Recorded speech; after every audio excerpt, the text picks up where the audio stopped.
I'm not even going to start this video with an intro. We're only 2 episodes in, and we've already reached what is perhaps the bottom of the barrel. Pac Man on the Atari 2600. This game is legendary. Legendary due to the fact that it and another Atari game contributed to almost destroying the entire gaming industry. As I'm sure we're all aware, I love the Pac Man series. Pac Man was actually the first video game I remember playing. My dad got this exact plug and play for Christmas in 2005, and he let me use it despite it being for him. Despite my channel focusing on gaming, I actually wasn't allowed to have a game system unless it was educational up until I was 10 years old, so I mainly played games on the Leapster. However, there was an exception. My mom had no problems with the plug and plays. In fact, the only games my mom likes are Pac Man, Miss Pac Man, Galaga, Tempest, and Wii Sports. This is the plug and play I remember playing the most after the original one my dad had broke. These plug and plays always had multiple games, usually Namco classics like Pac Man, Galaga, and Dig Dug, but they also had more obscure games like Super Pac Man and Pac-and-Pal.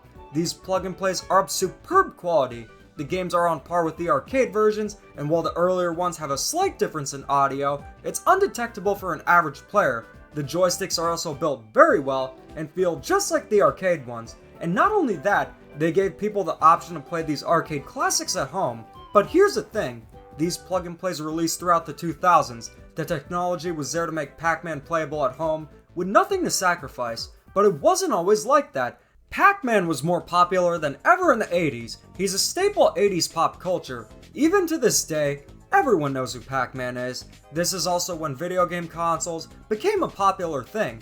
The most popular console at the time, by far, being the Atari 2600. Atari made the foolish move of declining distribution rights to Pac Man in North America because they thought it was too easy. Bally Midway was then given the rights to distribute Pac Man across North America. But Atari had a second chance. They were given the rights to make console Pac Man games. When you're given the rights to the most popular game, you would want to make sure it's the best it could be. You would want to wow players and have them excited they could finally play Pac Man from the comfort of their own home, and safe quarters too. Unfortunately, that's not exactly what happened. The Atari 2600 version of Pac Man was widely believed to be a published prototype, but as it turns out, this was the final product. I would say something, but I'll let the game speak for itself.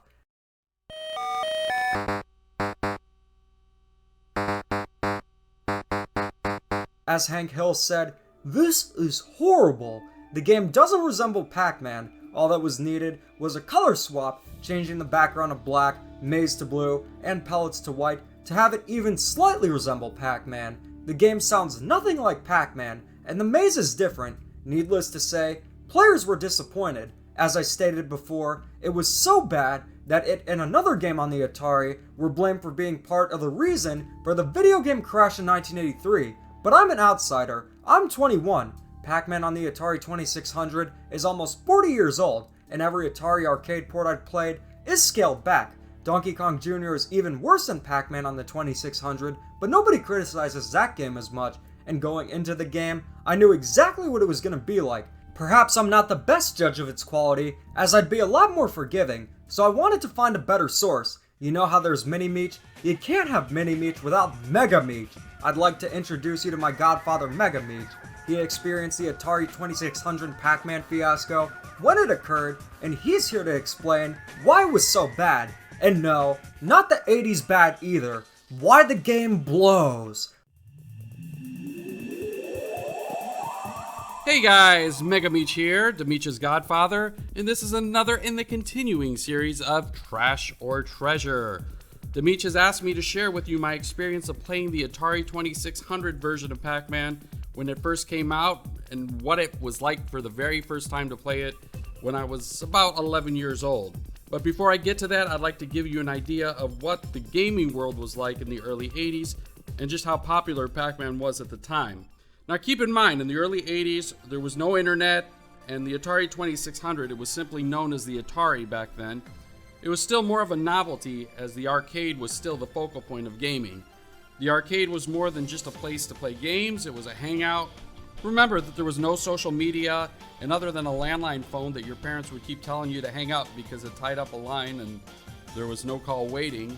Socializing in person was really the only practical way to keep in touch with your friends, and the arcade, followed by the mall, were the most popular spots. The majority of the people at the arcade didn't even have money to play, and were there basically because the arcade was the place to be. There wasn't a single arcade that didn't have a Pac Man, and there was always a line to play. We would place our quarter or token on the screen to reserve our spot in line and wait impatiently behind the shoulder of those who were playing. In the meantime, the Atari home gaming console was gaining popularity, but the cost was about $165, which would be the equivalent of $700 today, and it would be quite pricey for the average high school. I was introduced to the Atari 2600 by a neighbor and became instantly hooked. I begged and pleaded with my parents and even called every store within 100 miles that carried it to find the best price.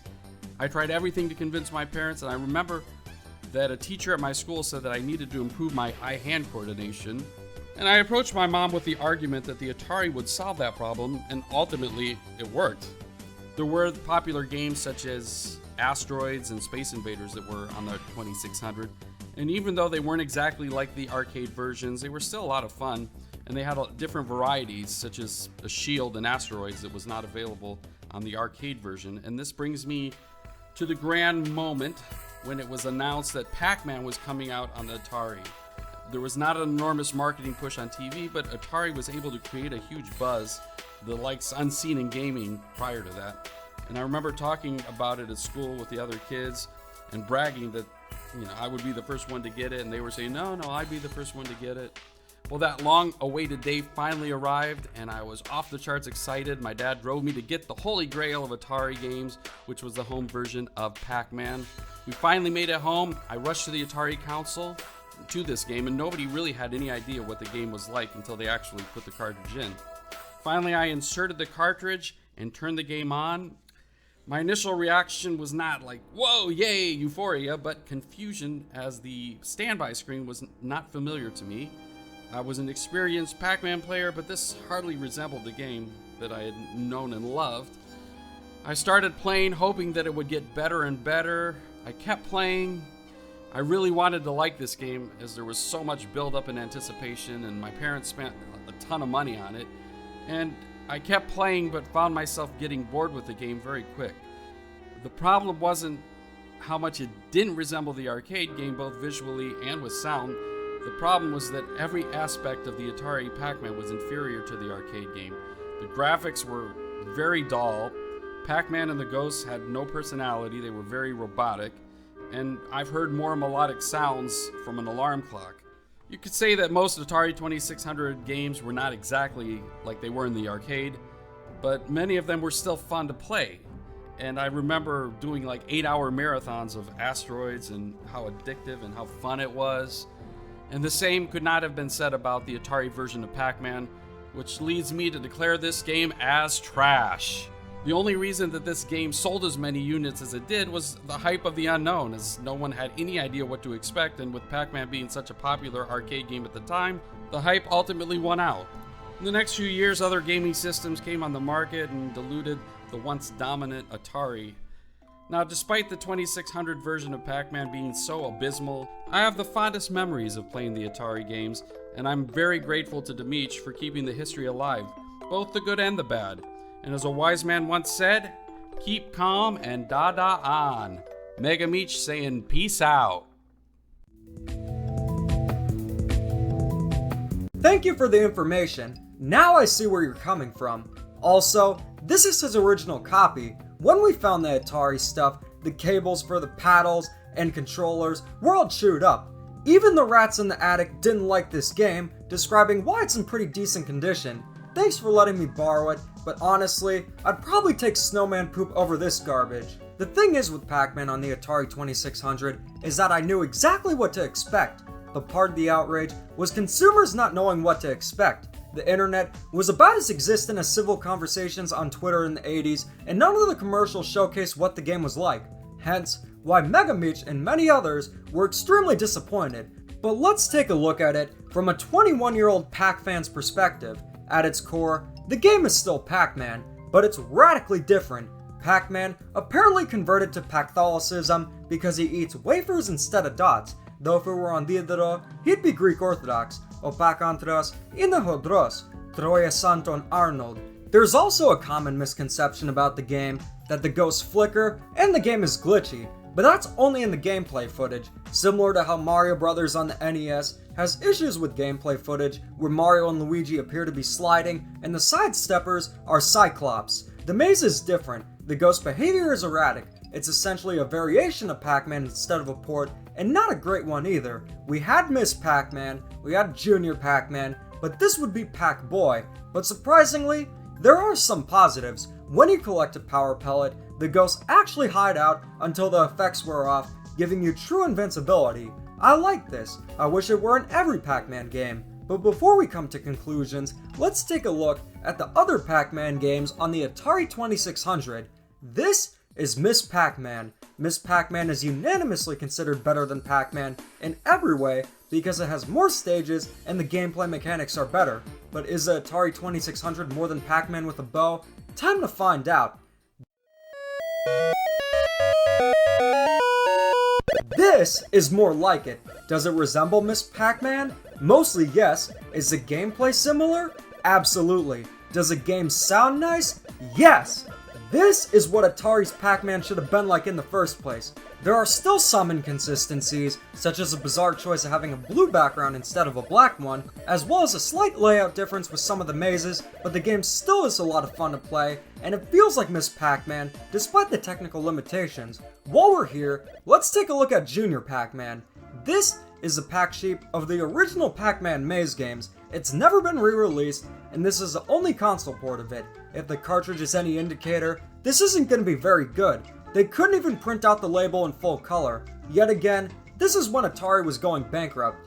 Alright, here we go.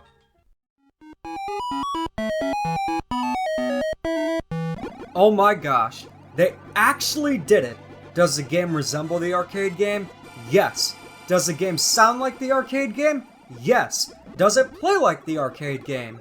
Heck, yes. Other than the lack of cutscenes and using horizontal scrolling instead of vertical scrolling, this is a very faithful port of Junior Pac Man and is easily the best out of the three on the 2600. Who would have thought that the most obscure and forgotten Pac Man game would be the magnum opus of Pac Man games on the Atari 2600? So far we've determined that Pac Man on the Atari 2600 isn't a faithful port at all, but at its core, it's still Pac Man. But just like Dance Quarterlies, it's interpretive. So what's the verdict? Pac Man on the 2600 is a very special case. This game isn't treasure, but it isn't trash either. Pac Man 2600 gets a super special ranking that only one other game can achieve. Pac Man on the Atari 2600 is New Mexico landfill material. At the time, the intention of the game, other than to make Atari rich, was to have Pac Man playable from the comfort of your own home. The main problem, as I stated before, is that this does not feel like Pac Man, but rather a poor man's version of Pac Man. Maybe that's an overstatement. It feels like a bootleg version of Pac Man. Actually, that's an insult to bootleg games. It's crap. Pac Man on the Atari 2600 also is a special case where the game is obsolete.